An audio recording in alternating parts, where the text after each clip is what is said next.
Let's go. It's exciting news, man. Did a video earlier today. Now, obviously, we didn't expect him to play. Let's just get right into it, right?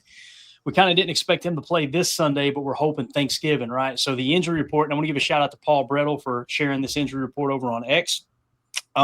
Here's what we got, guys. Officially listed as out for the Packers against the Vikings. Nate Hobbs, no surprise there with the knee, right?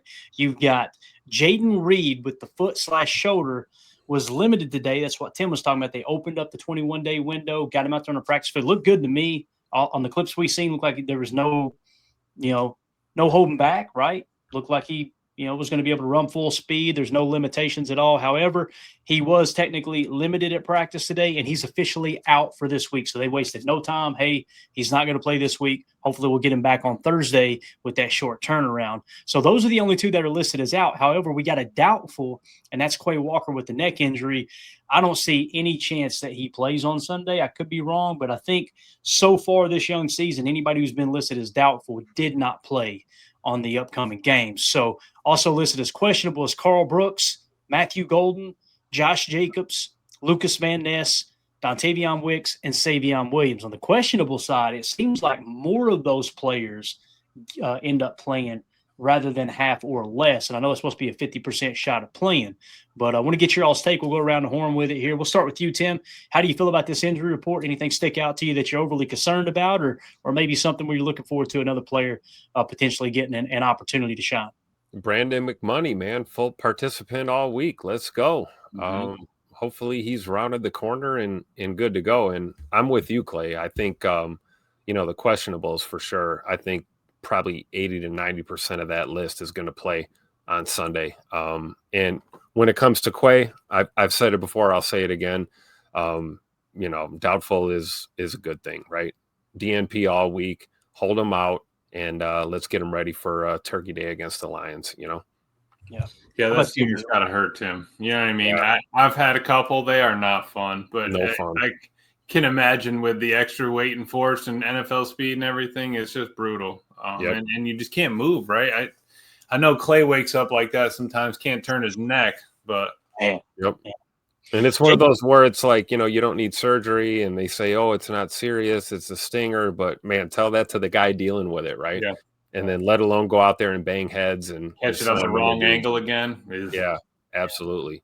Jacobs had a stinger a time or two, and he said penicillin is real expensive. So, that's the way that goes. But weather update for Sunday at Lambeau Field, they're saying during the day, intervals of clouds and sunshine in the morning with more clouds for later in the day, high of 49 degrees, winds 5 to 10 mile an hour. So wind shouldn't be too much of a factor. That 10 mile an hour gusting with a little swirl could throw, a pass off here or there, maybe a kickoff here or there. For the most part, won't be anything like East Rutherford, New Jersey the other day. So you say 49 degrees? That's summertime in November up here. Let's go. Yeah, that's going to be the high. It looks like tomorrow 46, 49 on Sunday. Tim, you back up to 54 on Monday, but don't get used to it because next week the high looks around 30, low 17. It's that time, us scrawny people, we know what time of year it is, right? You get 49 during the day and then 19 at night. We get the whole smorgasbord, as they say. Definitely. Coach Lynn in the chat says LVN back is a big deal. Completely agree. And it sounded like Matt LaFleur earlier in the day felt really, really good about him playing. Unless he had a setback we didn't know about today, sounds like he's going to get some meaningful snaps there as well. Moving along now to anything else on that, boys? No, I was just going to say, excited to have LVN back, dude. I think that he's kind of key in that run defense that we've been maybe missing a little bit, just a little bit more in that power, that force up front. And when we walk him into tackle, I like having him as an option, just as, a little bit more long, kind of powerful tackle instead of, a weight kind of powerful tackle. And it would just be nice to have Hafley have him back. And Coach Lynn says, watching Gary's play improve now would not be surprised one bit. I don't think it's a coincidence that after LVM went out, all of a sudden Gary's production started to dip. It seems like the more time LVM's been out. So if you get him back in that 3-tech with the cheetah package, LVN in the 3, wide 9s with Gary and Micah, or get back to the 3-3-5 Cub that we talked about, that what we call it Joker 1 3-3-5, where they got Micah standing up over or behind, I should say, the 3-down lineman. That could be another way to attack here. I'm excited to see what they do against the Vikings because, listen, you shouldn't overlook a Vikings team.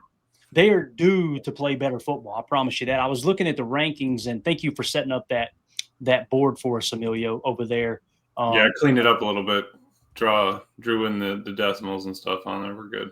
Nice. I see what you did. That looks good. Look at you, my man. All right. So here is how the Packers rank in our power rankings, right? And again, everything that goes into this guy's winning percentage, offensive scoring, defensive scoring, offensive yards per play, defensive yards per play allowed, and turnover margin. Okay. Green Bay is the 6th best team on this list, according to all those analytics combined together, equal value, equally weighted, right? Minnesota is 21st. The big thing that drags them down, turnover margin. So if they protect the football, let's say they had a top 10 turnover margin, that number would increase tremendously. I mean, they were probably somewhere around 12 or 13 in the league. That's really what's dragging them down. But again, it's such an important statistic, right? So we'll keep our eye on all that as we move forward as well. And we're going to try to update it weekly. And I'd like to get a copy of that too, Emilio, that we could share in the Patreon group over at patreon.com/Packer Fan Total Access. That way people will have access to the latest information there and y'all don't have to go run it down. Just another added benefit to being a member in our Patreon community. Minnesota Vikings side, what changed? Okay. You had Jonathan Allen, defensive lineman, veteran rest. Nothing to worry about there. Obviously, he was limited today, but that was all part of the plan. You had Javon Hargrave, same thing, veteran rest. Harrison Smith, veteran rest. So that's it. Other than that, Christian Darrisaw went from did not participate to full participation. We kind of talked about that. Maybe they were giving him a veteran rest day, but since he was already on the injury report with a sore knee, you can list it as a knee, right? Looks like Darrisaw is probably going to play, I would imagine. And then Will Fries did not participate, limited, full participation. He should be good to go as well. So it looks like we're catching the Vikings fairly healthy here. We'll see how all that plays out too, because this is a significantly older roster than the Packers have, right? With the Packers obviously being the youngest team in the league. And I do remember them going out in free agency, them being the Minnesota Vikings this offseason, and it seemed like they added a bunch of veterans, right? So I'm excited to see what this young Packers team can do against a Vikings team that, listen, they're playing for their season right here, man. Yeah. You get 1 or 2 more losses, and it's going to be really, really, really difficult to claw your way back into the playoffs. So you can't overlook this opponent. J.J. McCarthy's played like cheeks up to this point, but anybody can get hot at any moment.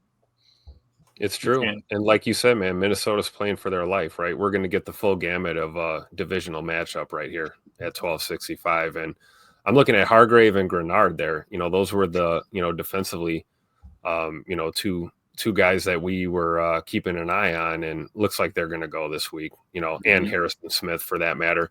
Say what you want, but you got to account for 22 out there on the field for sure. Yeah, and like Clay was saying, Tim, they're basically completely healthy. It'll be cool to see Jonesy back. But besides that, man, you might need to pull out a couple of the stops, Matt, because I feel like they're going to be trying to – I don't know how much they can spread out their offense either with JJ, right? How much can you go into the bag of your offense and say, hey, I want to pull out this 3rd and 13 play I've been holding all season. I don't know if we're going to have time for it. I don't know if he's going to be able to get it off. All those things are going to come into play. So I think Hafley, maybe he keeps it base for a little bit, and then maybe you see a little bit of Hafley's game come alive here and try to scheme up some things against the rookie basically quarterback out there and see what you can't get. Yep. Yeah. That's a great point, man. All right, let's move along now. And you guys let us know in the comments. You're watching this injury report back later. Let us know how you feel about the injury report. Do you think the Packers should be concerned with how many are on that list? And to me, I'm not overly concerned. I feel like this is as healthy as we've been in a long time. You're still missing key players, don't get me wrong. Jaden Reed, number 1 receiver the last 2 years. Tucker Kraft was your leading receiver this year. When he got banged up, you're still missing your starting center who's out for the year. So you still got an uphill battle, but we want to hear from you guys and gals in the comments. How do you feel about that injury report? What do you think about the Packers' chances of winning this game? Make sure you hit like, subscribe, and click that bell icon so you're notified when we go live here in the future.